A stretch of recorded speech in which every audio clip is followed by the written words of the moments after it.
5 दिवसीय शिव महापुराण की कथा बाबा कुबेर भंडारी की भूमि पर चल रही थी। पावन शिव महापुराण कथा का नवरात्रि के इस पवित्र अवसर पर शिव शक्ति की अविरल भक्ति में गोता लगाया। कथा कभी समाप्त नहीं होती है। जितनी आप ग्रहण कर कर जाएं, जितना आप अपनी जिंदगी में उतार कर लेकर जाएं, वो कभी आपके जीवन में समाप्त ना हो। जैसे माँ लक्ष्मी की पूर्ण आहुति नहीं होती, क्योंकि लक्ष्मी कभी पूर्ण नहीं होती।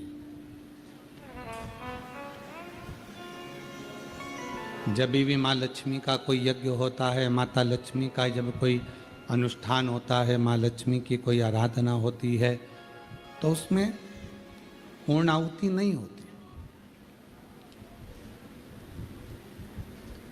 क्योंकि लक्ष्मी कभी पूर्ण नहीं होती। किसी व्यक्ति को कब जरूरत है, किसी व्यक्ति को कब जरूरत है। पूर्ण तृप्त लक्ष्मी से या भोजन से कोई नहीं हुआ। उसके जीवन में कब जरूरत पड़ गई, उसके जिंदगी में कब आना पड़ गया, कब पैसे की जरूरत पड़ गई, तो लक्ष्मी कभी पूर्ण नहीं, आती रही जाती रही। उसी तरह शिव महापुराण की कथा का कभी समापन नहीं हुआ, केवल विराम हो जाता है।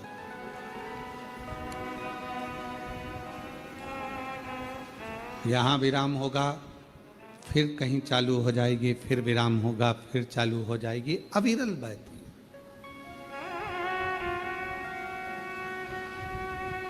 भक्ति भगवान देवाधिदेव महादेव की उपासना ये कभी समाप्त नहीं होना चाहिए। जितनी उमंग, जितना उत्साह, जितना आनंद, और हम तो कहेंगे जितने भी शिव भक्त भले 1 दिवसीय यजमान बने हों, 2 दिवसीय बने हों, चाहे 4 दिवसीय बने हों, चाहे 5 दिवसीय बने हों, शिव जी से प्रार्थना करना कि हमको 7 दिन का पूरा यजमान जरूर बनाना। एक बार ऐसी भी कहता है, भले बने।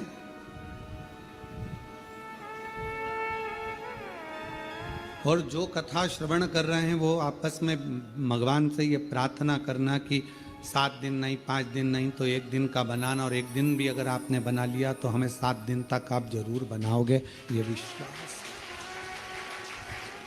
ये भरोसा है।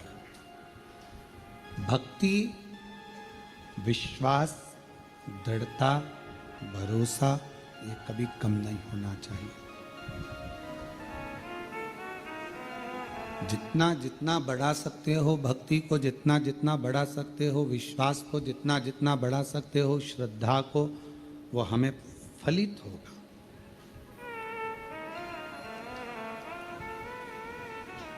बीज बोने से पहले जमीन को देखना पड़ता है कि जमीन उपजाऊ है कि नहीं। बीज तो बो दिया आपने और मालूम पड़े वो अंकुरित ही ना हो तो बिगड़ जाए। अभी लोगों ने सोयाबीन बोया, मक्का बोई, मूंगफली बोई, सिंगदाना, जो भी उसने बोया, पहले देखा कि ये जमीन उपजाऊ है कि नहीं। बंजर भूमि है, बहुत पत्थर हैं, बहुत पाषाण पड़ा हुआ है, तो फिर विचार करा कि ये इस भूमि पर सोयाबीन नहीं होगा, इस भूमि पर गेहूं नहीं होगा। तो किसी ने पूछा कि ये भूमि तो हल्की है, इस पर काय की फसल हो सकती है, तो कहा इस पे मक्का हो सकती है। फिर किसी ने कहा श्रवण कर लिया करो। और अगर इस जमीन पर कथा भी, इस मन रूपी भूमि पर कथा भी ना ठहरे, तो फिर थोड़ा थोड़ा भजन गुनगुला लिया करो। मक्का की खेती तो हो सकती है। और अगर मक्का भी ना हो, भजन भी ना गुनगुना सको, तो फिर कहा कि मूंगफली बो दो, मतलब एक लोटा जल लेकर शंकर के मंदिर जाना चालू कर दो, तो उसको अंकुरित करना ये आपके ऊपर है। भूमि को क्लीन करना, भूमि को श्रेष्ठ बनाना, ये आपके ऊपर है। आप सभी को मालूम होगा, भगवान मैया यशोदा जी की गोद में जो खेले उनका नाम क्या था? भगवान कृष्ण। वसुदेव जी के जो लाडले रहे हैं उनका नाम है भगवान कृष्ण। राधा जी के जो प्रिय रहे हैं वो भगवान कृष्ण। रुक्मणी जी से जिनका विवाह हुआ है वो भगवान कृष्ण। कृष्ण का मतलब क्या? कृषि इति कृष्णः। किसी ने भगवान कृष्ण से पूछा कि तुम्हारी मैया ने तुम्हारा नाम कृष्ण रखा, गुरुदेव ने तुम्हारा नाम गर्गाचार्य बाबा ने कृष्ण रखा, क्यों रखा? तो कहा कृषि इति कृष्ण, मतलब किसान जमीन में बीज बोता है, फसल लेता है। भगवान कहते हैं मैं भी सभी के दिल में भक्ति का और प्रेम का बीज बोकर फसल लेता रहता हूं। मेरे भगवान कृष्ण भी बहुत बड़े किसान हैं। उनका नाम ही कह रहा है कृषि इति कृष्ण। मैं फसल बोता हूं, किसान जमीन में बोता है, मैं दिल में बोता हूं। ये बीज डालता है, मैं भक्ति डालता हूं। वो भी फसल को लेता है, मैं भी फसल को लेता हूं। अपने भक्त को तैयार कर लेता हूं और फिर वो भक्त फसल को अपने घर में रखता है। तो जब फसल घर में आती है तो उसका भोग सब करते हैं। उसी तरह घर में यदि एक शिव भक्त पैदा हो जाता है तो वो पूरी 71 पीढ़ियों को तार देता है। सब भोग करते हैं, सब भोग।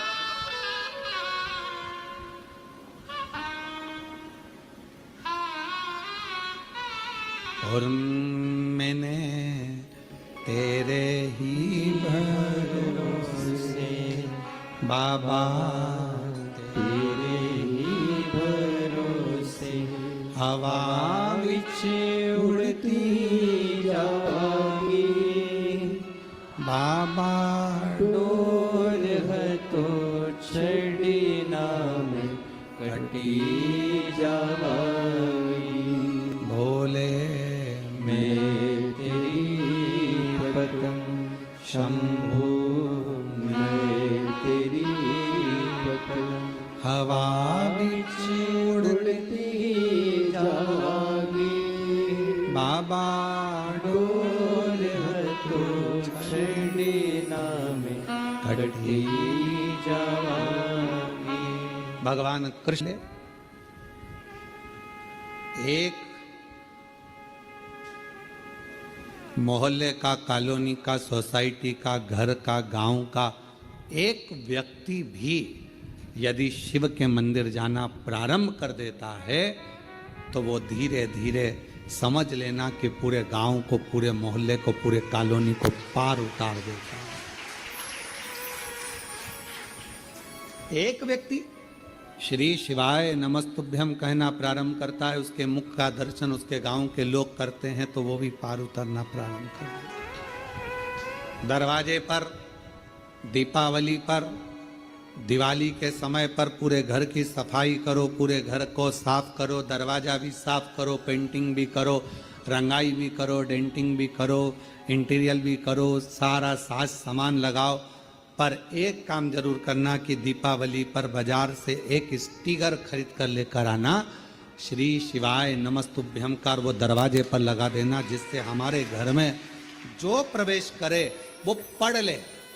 पढ़ेगा, आप दरवाजा खोलोगी, उतनी देर में उसने मुख से उच्चारण कर लिया। दरवाजा बंद था, बाहर खड़ा था, दरवाजे पर क्या पढ़ा उसने? श्री शिवाय नमस्तुभ्यम। आपने दरवाजा खोला, उसने पढ़ लिया। आप जैसे ही दरवाजा खोलोगी, उसके मुख का दर्शन करोगी तो कुछ गलत भी होने वाला होगा तो वो अच्छा होना प्रारंभ हो जाएगा, क्योंकि मुख का दर्शन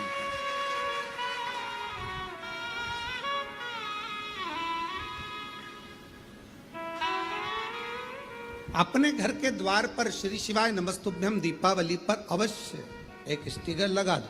कोई आएगा दरवाजा खोलने से पहले वो पढ़ लेगा, क्योंकि जिसका घर होता है उसको पढ़ा जाता है। श्री भानु प्रताप जी का, रामकिशन जी का, हरि प्रसाद जी का, नारायणी बाई जी का इनका मकान है, कमलाबाई जी का इनका मकान है, तो उसी तरह नाम पड़ेगा श्री शिवाय नमस्तुभ्यम। आप दरवाजा खोलोगी, उतनी देर में उसने पढ़ लिया, पढ़ा, कुछ गलत सूचना देने भी आएगा ना और आपने उसका मुंह का दर्शन कर लिया तो वो गलत भी अच्छा होना प्रारंभ हो जाएगा, बेकार नहीं होगा, कुछ श्रेष्ठ हो।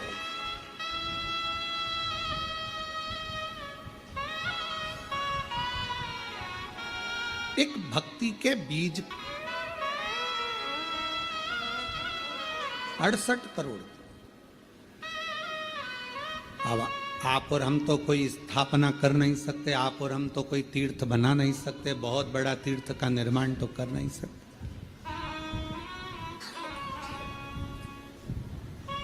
क्यों?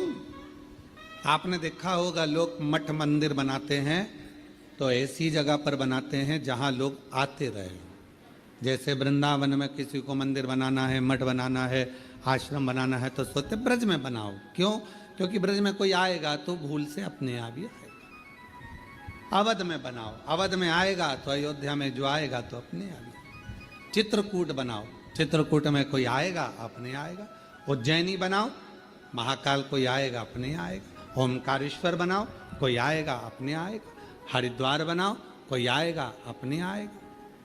पर सारे तीर्थों से हटकर एक धाम कुबेरेश्वर धाम, जहां बाबा स्वयं अगर बनाना होता, कोई हमसे कहे कि गुरुजी आप वृंदावन बना लेते, ओमकार बना लेते, उज्जैनी बना लेते, पर बनाने वाला विषय नहीं है। यहाँ तो कंकर में शंकर बसता है अपने आप। ये तीर्थ है जहाँ लोग भाव से आते, यहाँ लोग दिल से आते। इसको बनाया नहीं जाता, ये स्वयं है, स्वयं। यहाँ बैठकर आप कहीं पर भी घूम कर आए हो, कितने भी तीर्थ घूम कर आए हो, पर कुबेरेश्वर बाबा के दरवाजे से अंदर प्रवेश करोगे आपको एक अलग से ऊर्जा लगेगी। देखते देखते देखते आनंद के साथ अब जब बैठकर 108 बार श्री शिवाय नमस्तुभ्यम कहोगे, बाबा को एक लोटा जल चढ़ाओगे, दिल से कंकर शंकर की पूजन करोगे, रुद्राक्ष हाथ में लोगे, एक अलग से ऊर्जा अपने अंदर एकत्रित होगी अंदर।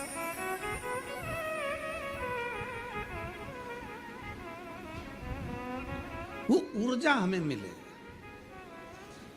एक बच्चे ने लिखा,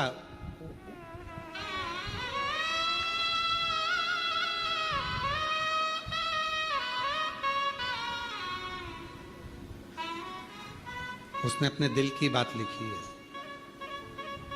अन्यथा न लीजिएगा, ठीक है। कोई अपने अवगुण को जब किसी के सामने, गुण तो सब बताते हैं, अवगुण कौन बताता है, पर कोई अपने अगर अवगुण को बताता है तो उसको श्रेष्ठ मानना चाहिए कि उसने अपने अवगुण गिने।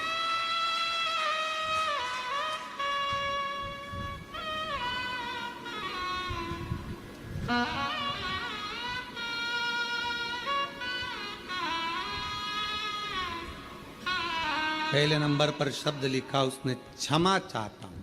अब उसने पहला शब्द, और इस पत्र को हमने पहले नंबर पर इसलिए लिया क्योंकि हमें खुशी हुई इस पत्र को पढ़कर कि उसने अपना अवगुण गिनाकर सुधरने का प्रयास किया। मेरी उम्र 20 साल है। पत्र ना दिखाइए, आस्था चैनल पर पत्र हम नहीं पढ़ाएंगे, ठीक है। बोल रहे हैं आप उसको स्वीकार करें। मेरी उम्र 20 साल है। मैं जिला बालाघाट का रहने वाला हूँ। नाम नहीं लिख रहा हूँ। हम उनसे कहेंगे आप खड़े भी मत हो, ठीक है, आप अपनी जगह पर बैठे रहो। मैं बालाघाट का रहने वाला हूँ। मेरी उम्र 20 साल है और मैं अपना नाम नहीं लिख रहा हूँ। श्री शिवाय नमस्तुभ्यम गुरुदेव। सबसे पहले कुबेर भंडारी के चरणों को नमन करता हूँ, व्यासपीठ को नमन करता हूँ। मैं जब 11th क्लास में था, कुछ गलत दोस्तों के कारण उनकी गलत बातों में मेरे द्वारा कुछ गलत कार्य हो गया जिस कारण मेरी तबीयत खराब हो गई और मुझे एक गुप्त रोग हो गया। और वो गुप्त रोग ऐसा बढ़ गया कि मेरा इलाज कहीं पर भी नहीं हो सकता। जब वो इलाज कहीं पर नहीं हो सकता, बढ़ गया, घर के लोगों को बताऊं तो क्या बताऊं, फिर भी घर के लोगों ने खूब इलाज करवाया, खूब करवाया, कुछ समझ में नहीं आया, हल नहीं निकल रहा था उस रोग का। तब मेरी चाची जी रहती हैं, उन्होंने कहा कि सियोर वाला बाबा कथा करता है और ऐसा सुना है कि कथा में औषधि के रूप में वो कथा होती है, अगर व्यक्ति सुने तो भी वो ठीक हो सकता, उसका रोग मिट सकता। मेरी चाची के कहने पर मैंने चुपचाप से मोबाइल में आपकी कथा सुनी। कथा में आपने कहा कि कोई भी तकलीफ हो तो हिम्मत मत हारो। बीमारी आ गई ना, हिम्मत ना हारना। तकलीफ आ गई ना, हिम्मत ना हारना। कष्ट आया है, हिम्मत मत हारना। मंदिर जाना चालू करो। मैंने आपकी कथा सुनकर शिव जी के मंदिर जाना प्रारंभ करा। झाड़ू लगाता, पोछा लगाता, पर मन गवारा नहीं होता, क्योंकि बीमारी ऐसी थी। साल निकल गए, पर 3 साल गुरुजी, मैंने जो पूर्व के 3 साल निकाले, मेरी जिंदगी के शायद नरक जैसे थे। उस बीमारी के चलते सब दूर हटें, उस बीमारी के चलते कोई स्वीकार ना करे, पर शिव के मंदिर नहीं छोड़ा। अब कथा सुनने लगा टीवी पर तो भी लोग ताना देते, पर आप कहते हो ना हिम्मत मत हारना, बाबा साथ देता है तो चिंता मत करना। मैंने बाबा का खूब झाड़ू पोछा करा और बाबा की सेवा करी, और बाबा ने ऐसी कृपा करी कि अब मेरा मन पढ़ने में लगने लगा और बाबा की कृपा से मैं पढ़ाई करना प्रारंभ कर दिया। जब मेरा मन पढ़ाई में लगने लगा, धीरे धीरे धीरे धीरे जब जांचें चलना चालू हुई, तो बाबा की कृपा से मैं ठीक होना भी प्रारंभ हो गया। शिव की उदार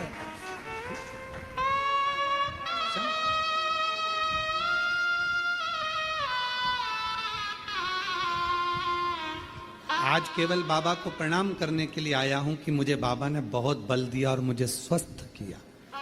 एक बेलपत्र की चाह रखता हूं, पर मेरा बेटे से निवेदन है आप मत आओ व्यासपीठ पर। हम जब कक्ष में पहुंचे, आप आकर बेलपत्र हमसे लेकर चले जाना, हम दे देंगे।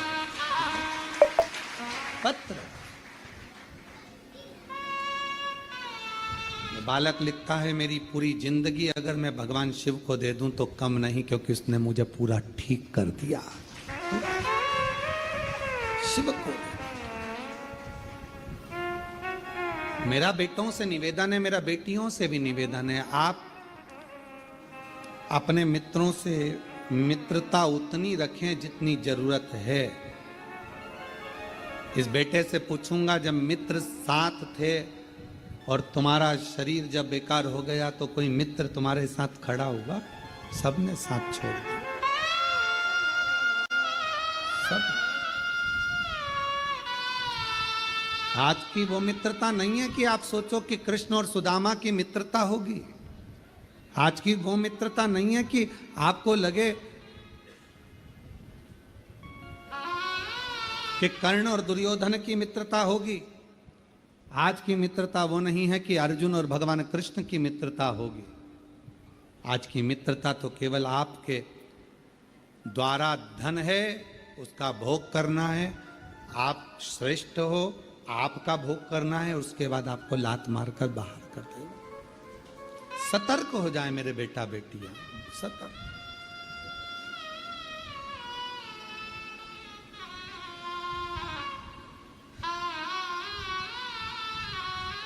सतर्क।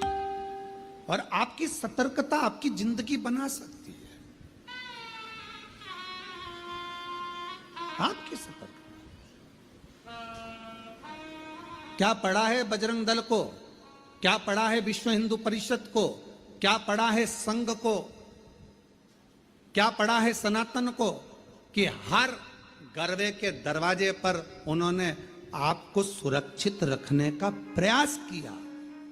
हर गरबे के दरवाजे पर, हर गरबा पंडाल में वो आपको मैसेज डाल रहे हैं, बैनर लगा रहे हैं, आप सुरक्षित रहे। उनको क्या पड़ रहा है? केवल इसलिए कि आप किसी गलत के हाथ ना आ जाओ और तुम्हारे टुकड़े फ्रिज में या अटैची में मिले, ये वो नहीं चाहते। तुम्हारे टुकड़े फ्रिज में या अटैची में मिले, ये वो नहीं चाहते। उनको कुछ नहीं पड़ रहा, फिर भी आपके लिए झगड़ रहे हैं, आपके लिए लड़ रहे हैं, आगे बढ़ रहे हैं कि आप सुरक्षित रहें, आपकी रक्षा हो।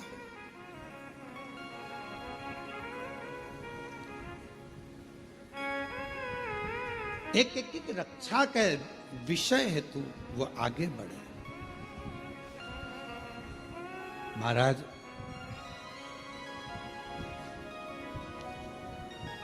आप उस पर आश्रित होकर, जब बच्चे ने लिखा कि कहीं कुछ नहीं हो सकता, तब हार कर शिव की शरणागति। क्या करा? केवल शंकर के मंदिर में झाड़ू पोछा और बाबा को नमन प्रणाम।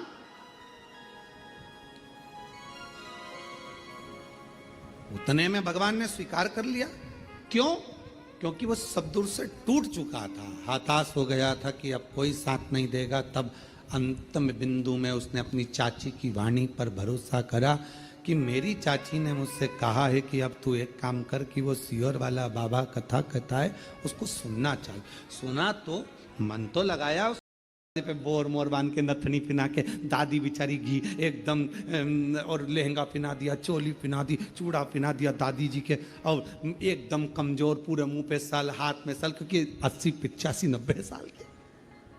और दादाजी और ज्यादा बेचारे शिथिल, डंडा पकड़े और मालूम पड़े टाई कोट सब पिना के, मुंह में दांत नहीं, पूरे गाल अंदर पूरे।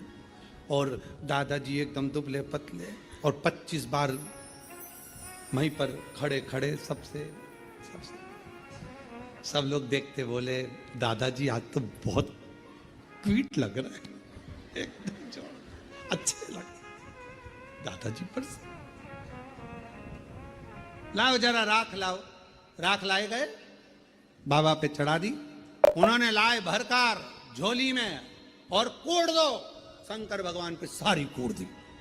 अब तो जो जटा अच्छी खासी थी वो भी, अब तुम्हारे बाल में कोई राख भर दे तो कैसा होगा? अब जो राख शरीर पे लगती थी, बाबा भोलेनाथ जी के जटा पे थोड़ी ना राख लगाई जाती, राख तो शरीर पे लगाई जाए, पर उन्होंने तो लगाया। अब पाउडर का डब्बा सिर पर भी कोई डालता है? उन्होंने ला के राख कूड़ दी सब ने। शंकर भगवान तैयार, पूरी शरीर अच्छा जी का।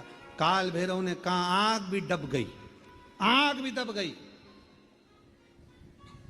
पूरी राख राख में, भस्म में पूरी आंख वगैरह सब। काल भैरव ने उसी समय अपने हाथ की हथेली ली और पूरी आंख को पोंछ दिया। अब जो राख थी वो सब काली हो गई। काल भैरव खुश हो गए, बोले बाबा काजल जोरदार लग गया है। शंकर जी मन में सोचे, तू तैयार कर रहा है तो अच्छा ही करेगा। पूरा सज धज के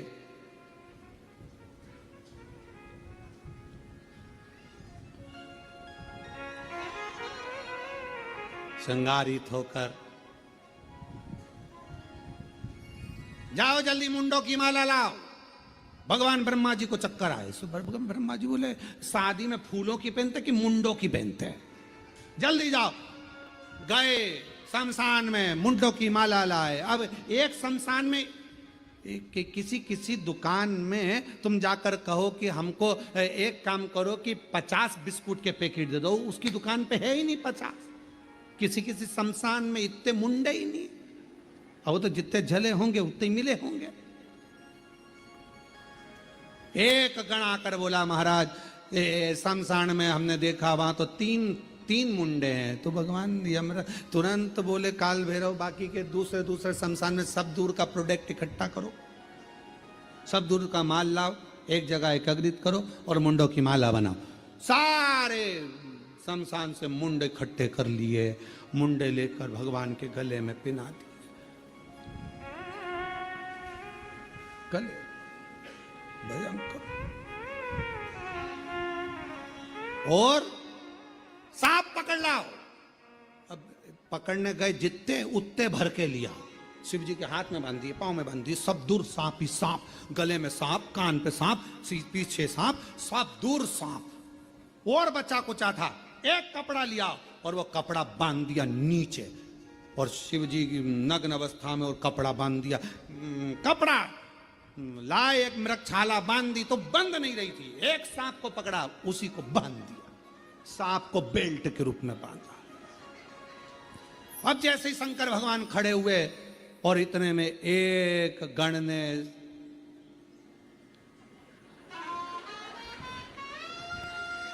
और जैसे ही उन्होंने पुंगी बजाई, बजाते से ही सांप, जैसे ही उसने नाचना चालू करा, मृगछाला नीचे। भोलेनाथ जैसे थे वैसे की वैसे। काल भैरव ने समझाया सबको, सब सांपों को वापस बुलाया, मीटिंग ली और मीटिंग में कह दिया देखो जो जहां है वो में ही रहेगा। बैंड बाजे कितने ही बजे, सहनाई कितनी बजे, कुछ भी बजे, पर अपने को नहीं नाचना, सब नाचेंगे, अपन वैसे ही रहेंगे। ठीक है, बिल्कुल ठीक है। सब बंद।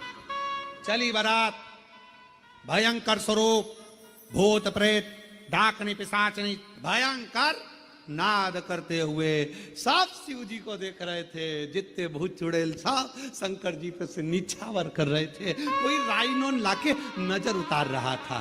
तो लक्ष्मी जी ने भगवान विष्णु से पूछा कि राइनोन क्यों उतार रहे हैं? कोई सुंदर होता है तो उतारी जाती है। अब ये सुंदरता तो कहीं दिख नहीं रही है। जितने भी रिश्तेदार मिलेंगे पार्वती के सब भग जाएंगे। सुंदरता तो कुछ दिख नहीं, इतना क्या। और चले बारात, नाचते कूदते। ये कथा है, चंद्र घंटा माता की कथा चल रही है, याद रखना, चंद्र घंटा माता। और चली बारात महाराज बाबा की, मस्तक पर चंद्रमा, राख, भस्म, सर्प, भयंकर स्वरूप, सब घबराए। आगे आगे देवता चल रहे देवियों के साथ में। हिमालय राज की नगरी में खबर हो गई कि बारात आ गई। भगवान ब्रह्मा जी से कहा गया, भगवान विष्णु ने, कि इन सब रिश्तेदारों से कह दो कि दूल्हा मत देखना, बाकी की बारात पूरी देखो, दूल्हा मत देखना। क्यों? बस मना कर दो कि दूल्हा मत देखना। खबर करे, देवता निकले। निकलते से ब्रह्मा जी ने हाथ हिलाकर कहा कि अंदर जाओ, अंदर जाओ, अंदर जाओ। सारों ने खबर कर दी कि बहुत सुंदर बारात है, ये समझे बाहर आओ। अब वो करे थे अंदर जाओ तो और बाहर आ गए। और जो निकले भगवान, सारे जितने बैठे हुए थे छज्जों में ऊपर नीचे, सब लुढ़क लुढ़क कर चक्कर खाए नीचे गिरे। सारे नगर में खबर हो गई, बारात का दूल्हा मत देखना। हिमालय राज की नगरी में बारात पहुंची। हिमालय राज के दरवाजे पर बारात पहुंची और सूचना मिली मैनावती को कि दूल्हा आ गया।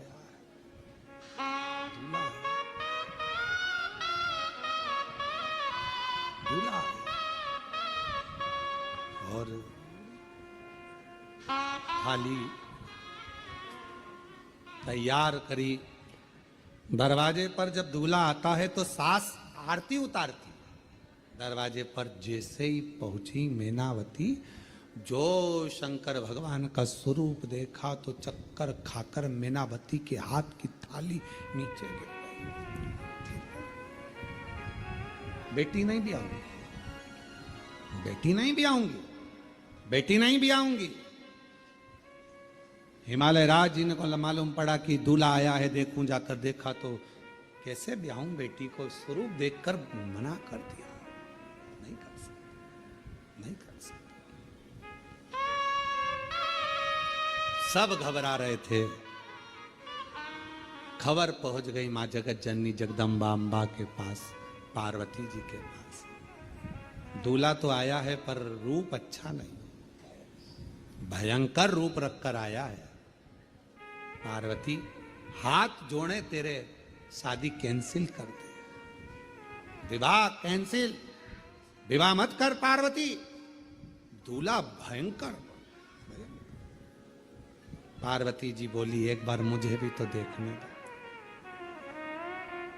जिसके बारे में इतना सुना था, आराधना करी थी कि कर्पूर गौरम करुणावतारम संसार सारम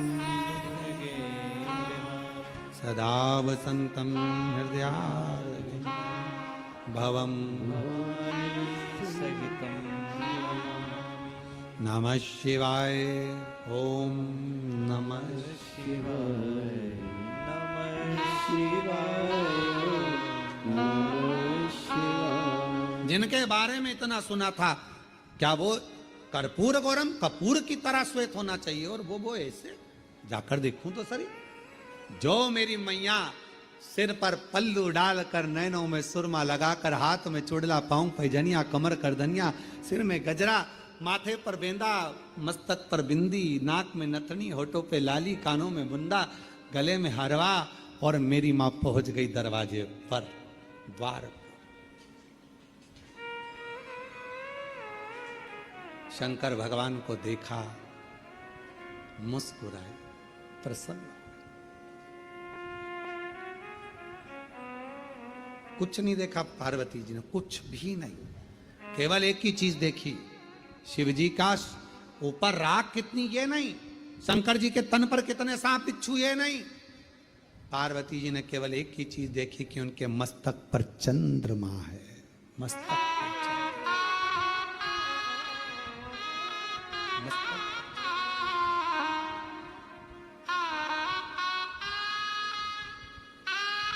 चंद्रमा। वो किसी ने एक भजन गाया है पहले, वो हमको आता तो नहीं है, पर सुना है, मस्तक पर चंदा वाई